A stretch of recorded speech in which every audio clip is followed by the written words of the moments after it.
express in the way you dress. If you got attitude, make your fashion move.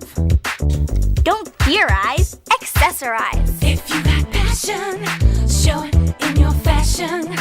As an adult doll collector, I'm often struck by how innovative, impactful, and necessary the Bratz doll line and brand was and is for fans of all ages.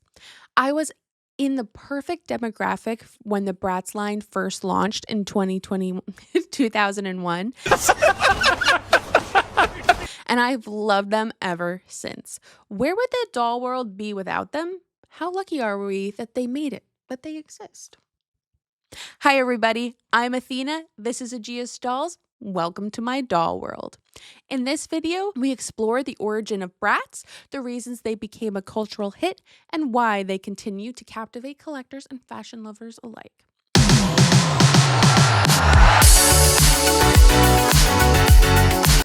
Unlike the generic dolls of previous decades, Bratz burst onto the scene with attitude, diversity, and a whole lot of style, and they never looked back. From sketchbook to store shelves, an unlikely origin. Bratz dolls owe their existence to Carter Bryant, a clothing designer for Barbie at Mattel. According to multiple histories, Bryant conceived the concept for a new doll line while still working for Mattel and sold the idea to rival MGA Entertainment in 2001. MGA's CEO at the time, Isaac Larian, saw an opportunity to disrupt the doll market and gave Bryant's edgy prototypes the green light.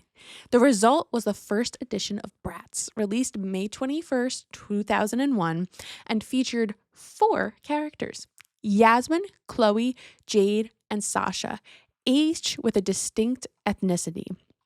Unlike the blonde, all-American Barbie, the Bratz pack was deliberately multicultural and leaderless.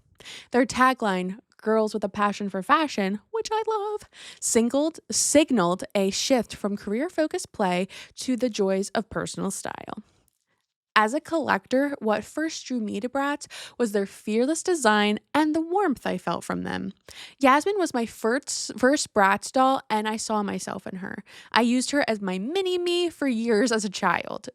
The Bratz dolls just fit with me. The dolls featured oversized almond eyes, plump lips, and exaggerated heads perched on slender bodies, combined with mix-and-match clothing and chunky shoes, a staple of the 2000s. Bryant designed these features as a deliberate break from convention. Each doll came with multiple outfits, encouraging people to experiment, create their own looks, and something adult doll collectors still appreciate when styling and photographing their dolls today. I know I do. I love using Bratz for my Instagram account. Come follow me. Diversity and representation.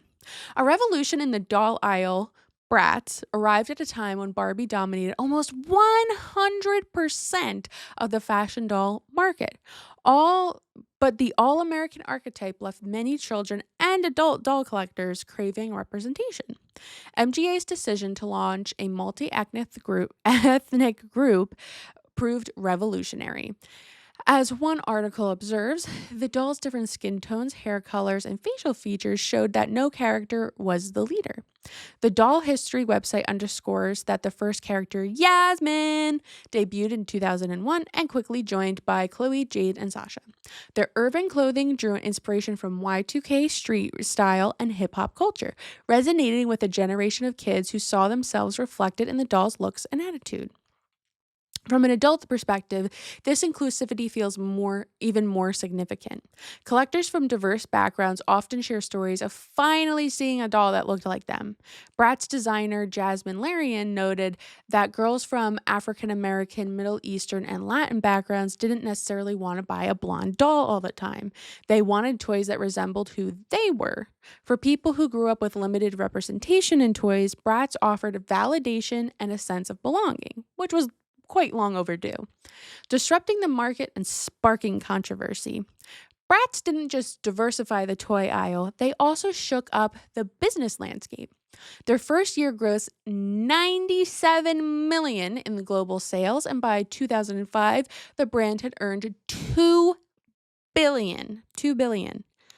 By 2006, Bratz had captured 40% of the fashion doll market. That's quite a bit. Such rapid growth triggered a rivalry with Barbie, leading to Mattel to launch competing lines like My Scene, and Flavas, which unfortunately flopped, and to mount legal challenges against MGA. Bryant sold his idea to MGA 2 weeks before leaving Mattel, prompting a protracted intellectual property battle. These courtroom dramas added to the Bratz notoriety and inadvertently fueled public curiosity. There's also a great book I read which illustrates this whole legal conflict. You Don't Own Me: How Mattel vs. MGA Entertainment Exposed Barbie's Dark Side. I recommend it. However, critics decried Bratz as over-sexualized, and parents and scholars complained about the doll's heavy makeup and provocative clothing, liking them to slutty Barbies. Ugh, so misogynistic. Yet, fans and myself argued that the dolls promote self-expression and embrace femininity and even masculinity on their own terms, which I agree. Anyway, I could go on forever about that. From an adult collector's viewpoint, the controversy underscores how society polices the fashion choices of girls, women, but people of all genders. Bratz dared to be bold and sassy, and the pushback only cemented their rebellious charm. Cultural impact, fashion icons, and digital muses. The Bratz aesthetic didn't stay confined to toy shelves. Their outfits echoed real-life trends and influenced early 2000s street style. Bratz collaborated with fashion designers and launched clothing lines, becoming fashion icons in their own right. They also spawned spin-offs, including Bratz Boys, Babies, which they had reproductions of and everyone loves, and the fantasy-themed Fashion Pixies in 2006, which expanded the brand's universe. Movies, video games, and animated series followed, cementing Bratz as a multimedia franchise. Although the animated series was pretty scary in how primitive the CGI was, watching it, I was like, yikes. Like, as an adult, I never watched it at the time it was. It was a lot. It was a lot. The Bratz influence continued. The doll's unapologetic style and focus on friendship have inspired a vibrant online community where fans share fan art, memes, and makeup tutorials. The #Bratz challenge went viral in 2019, inviting people to recreate Bratz makeup looks, demonstrating the enduring appeal of their exaggerated eyes and glossy lips. As an adult doll collector, Bratz are even more than toys. They're a shared language for expressing creativity and nostalgia. Challenges and comebacks. No rise is without its fall. The brand's momentum slowed after 2010, partly due to the ongoing litigation and a redesign that alienated fans, unfortunately. MGA paused and relaunched the line several times, most notably in 2015, when new bodies and the branding failed to resonate and the dolls were then discontinued. However, the 20th anniversary reproductions released in 2021 reignited interest. Adult collectors rejoiced at the chance to own near replicas of the original dolls, often customizing them to match childhood memories or contemporary fashion trends. Now, why does Bratz still matter to adult collectors? From my perspective, Bratz's enduring appeal lies in their authenticity. They were born from a designer's desire to shake up a stagnant market and quickly became a symbol of diversity, self-expression, friendship, and rebellion. The dolls proved that fans wanted more than cookie-cutter perfection. They wanted characters with attitude who mirrored real-world cultures and styles. The controversies and legal battles only underscore how disruptive Bratz were in a landscape dominated by a single narrative. As an adult doll collector, I value Bratz not just for their nostalgic charm, but for the cultural conversations and gender conversations they sparked.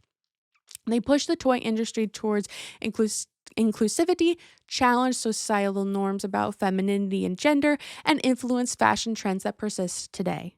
In my doll room, Bratz shares shelves with other fashion icons like Rainbow High, reminding me that representation matters and daring to be different can make an enduring impact. I also highly recommend the Naturalistas and Latinistas line of dolls. They are also wonderful for inclusivity and they are gorgeous works of art as well and are very affordable and accessible to everybody. Thank you so much for joining me today. I'm Athena. This is Aegea's Dolls, and I hope you have an amazing passion for fashion-filled day.